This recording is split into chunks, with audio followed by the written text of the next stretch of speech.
ओम नमो भगवते वासुदेवाय।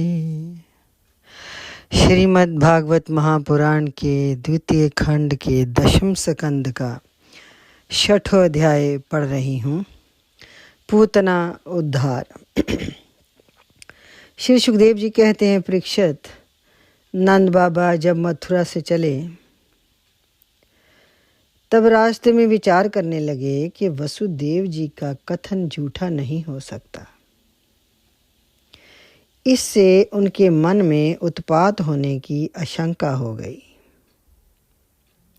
तब उन्होंने मन ही मन भगवान ही शरण हैं, वे ही रक्षा करेंगे,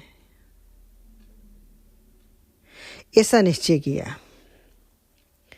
पूतना नाम की एक बड़ी क्रूर राक्षसी थी। उसका एक ही काम था, बच्चों को मारना। कंस की आज्ञा से वह नगर, ग्राम और अहीरों की बस्तियों में बच्चों को मारने के लिए घूमा करती थी। यहाँ के लोग अपने प्रतिदिन के कामों में राक्षसों के भय को दूर भगाने वाले भक्त वत्सल भगवान के नाम, गुण और लीलाओं का श्रवण, कीर्तन और स्मरण नहीं करते। वही ऐसी राक्षसियों का बल चलता है। वह पूतना आकाश मार्ग से चल सकती थी और अपनी इच्छा के अनुसार रूप भी बना लेती थी। एक दिन नंद बाबा के गोकुल के पास आकर उसने माया से अपने को एक सुंदरी युवती बनाया और गोकुल के भीतर घुस गई। उसने बड़ा सुंदर रूप बनाया था। उसकी चोटियों में बेले के फूल गूंथे हुए थे, सुंदर वस्त्र पहने हुए थी। जब उसके कर्ण फूल हिलते थे तब उनकी चमक से मुख की ओर लटकी हुई अलकें और भी शोभायमान हो जाती थी। उसके नितंब और कुछ कलश ऊंचे ऊंचे थे और कमर पतली थी। वे अपनी मधुर मुस्कान और कटाक्षपूर्ण चितवन से व्रजवासियों का चित्त चुरा रही थी। उस रूपवती रमणी को हाथ में कमल लेकर आते देख गोपियां ऐसी उत्प्रेक्षा करने लगीं मानो स्वयं लक्ष्मी जी अपने पति का दर्शन करने आ रही हों। पूतना बालकों के लिए ग्रह के समान थी। वह इधर उधर बालकों को ढूंढती हुई अनायास ही नंद बाबा के घर में घुस गई। वहाँ उसने देखा कि बालक श्री कृष्ण शैया पर सोए हुए हैं। परीक्षित, भगवान श्री कृष्ण दुष्टों के काल हैं, परंतु जैसे आग राख की ढेरी में अपने को छिपाए हुए हो, वैसे ही उस समय उन्होंने अपने प्रचंड तेज को छिपा रखा था। भगवान श्री कृष्ण चर अचर सभी प्राणियों की आत्मा हैं, इसलिए उन्होंने उसी क्षण जान लिया कि ये बच्चों को मार डालने वाला पूतना ग्रह है और अपने नेत्र बंद कर लिए।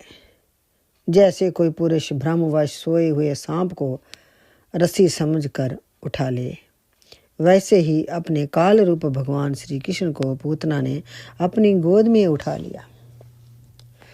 मखमली म्यान के भीतर छिपी हुई तीखी धार वाली तलवार के समान पूतना का हृदय तो बड़ा कुटिल था, किंतु ऊपर से वह बहुत मधुर और सुंदर व्यवहार कर रही थी।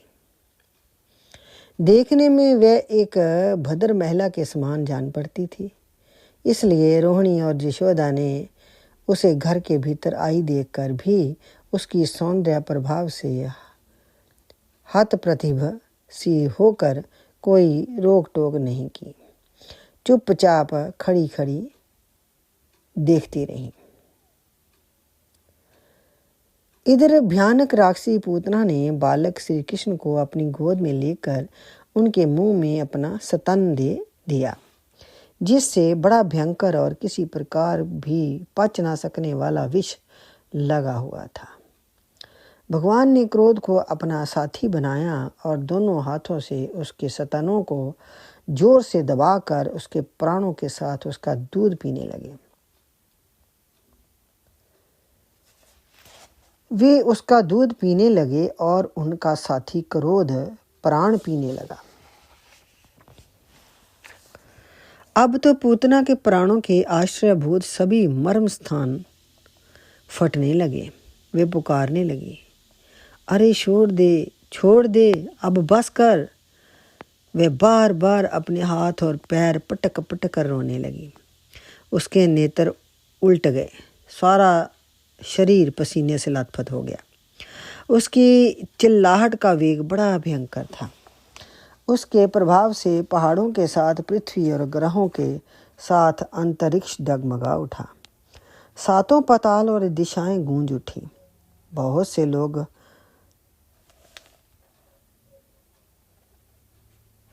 वज्रपात की आशंका से पृथ्वी पर गिर पड़े।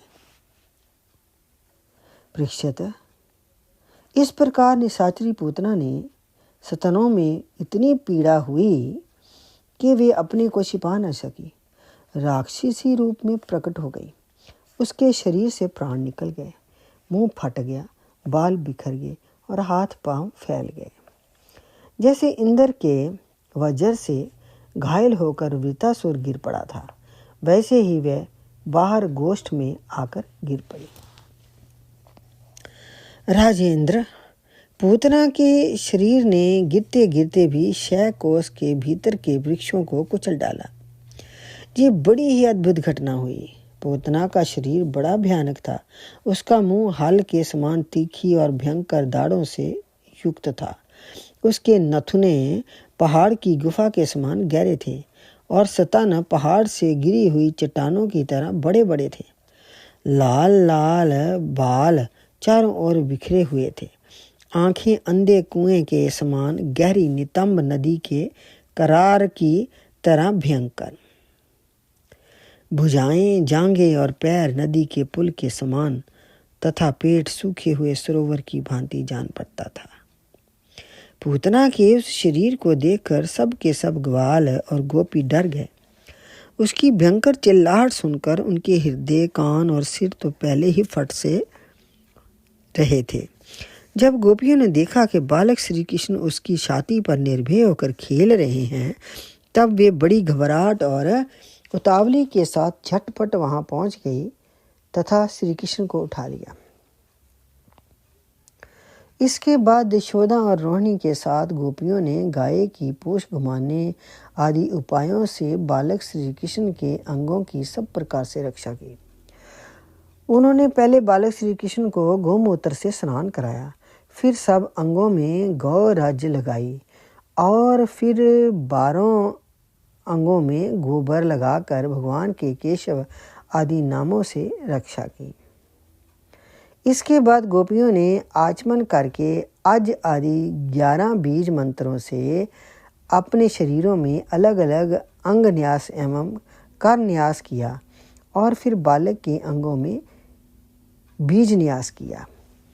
वे कहने लगी, अजन्मा भगवान तेरे पैरों की रक्षा करे, मणिमान घुटनों की, यज्ञ पुरुष जांघों की, अच्युत कमर की, है ग्रीव पेट की, केशव हृदय की, ईश वक्षस्थल की, सूर्य कंठ की, विष्णु बाहों की, उरुक्रम मुख की, ईश्वर सिर की रक्षा करें।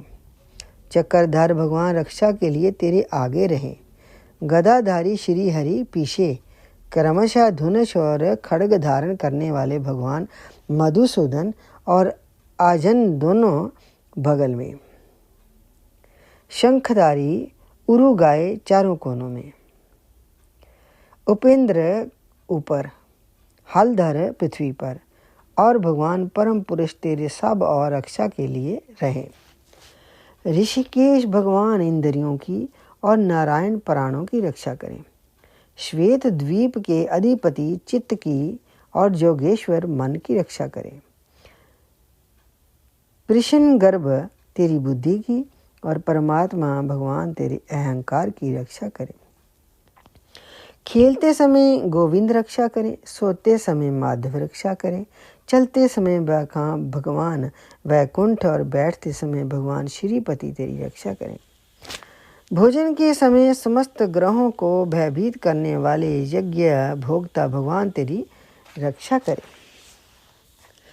डाकनी, राक्षसी और कुष्मांडा आदि बालग्रह, भूत प्रेत पिशाच, यक्ष राक्षस और विनायक, कोटरा, रेवती, ज्येष्ठा, पूतना, मातृका आदि शरीर, प्राण तथा इंद्रियों का नाश करने वाले उन्माद भाव, पागलपन एवं अपस्मार भाव, मृगी आदि रोग, स्वप्न में देखे हुए महान उत्पात, वृद्ध ग्रह और बाल ग्रह आदि ये सभी अनिष्ट भगवान विष्णु का नाम उच्चारण करने से भयभीत होकर नष्ट हो जाएं।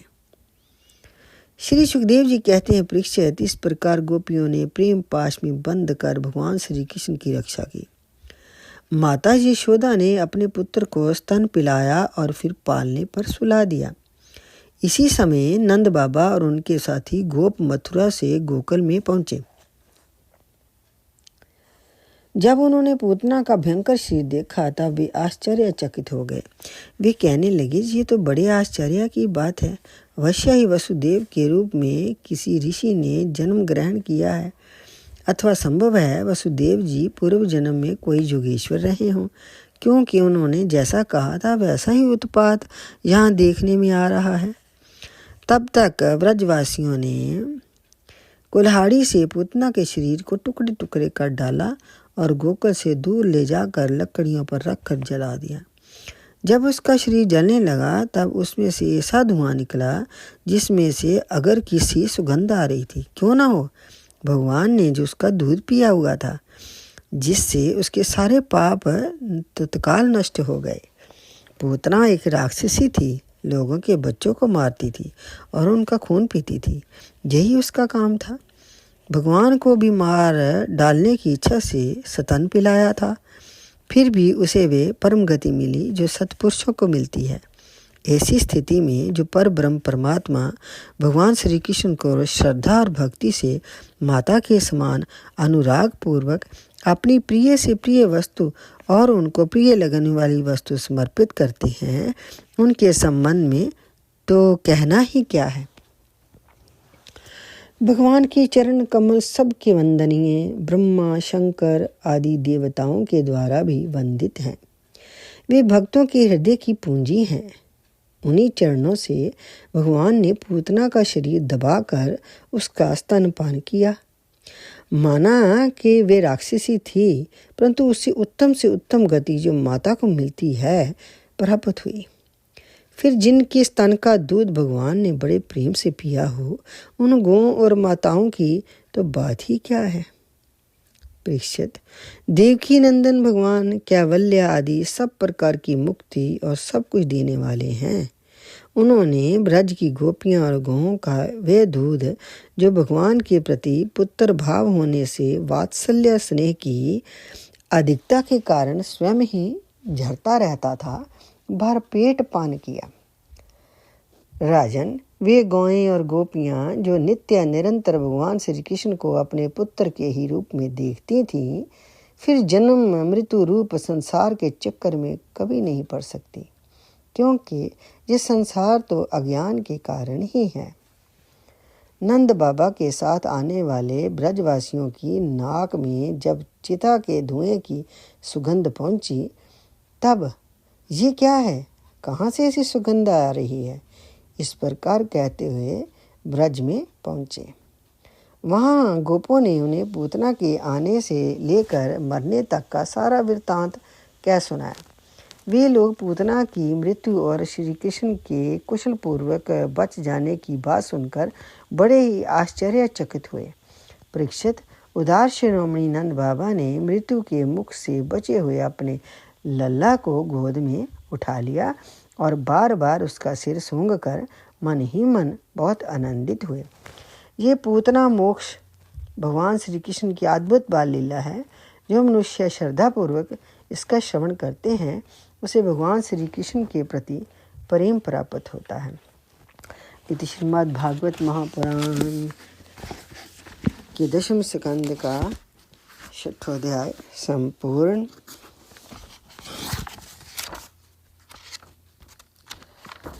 श्रीमद् भागवत की आरती। आरती अति पावन पुराण की, धर्म भक्ति विज्ञान खान की। महापुराण भागवत निर्मल, शुकमुख विगलित निगम कल्प फल। परमानंद सुधा रस में कल, लीला रत रस रस निधान की। आरती अति पावन पुराण की। कलिमल मथनी त्रिताप निवारणी, जन्म मृत्यु में भव बेहारणी। सेवत सतत सकल सुख कारणी, सुमहो औषध हरि चरित गान की। आरती अति पावन पुराण की। विषय विलास विमोह विनाशनी, विमल विराग विवेक विकाशनी। भगवत तत्व रहस प्रकाशनी, परम ज्योति परमात्मा ज्ञान की। आरती अति पावन पुराण की। परमहंस मुनि मन उल्लासनी, रस हृदय रस रास विलासनी। भोक्ति मुक्ति रति प्रेम सुदासनी, कथा कंचन प्रिय सुजान की। आरती अति पावन पुराण की, धर्म भक्ति विज्ञान खान की। ओम नमो भगवते वासुदेवाय।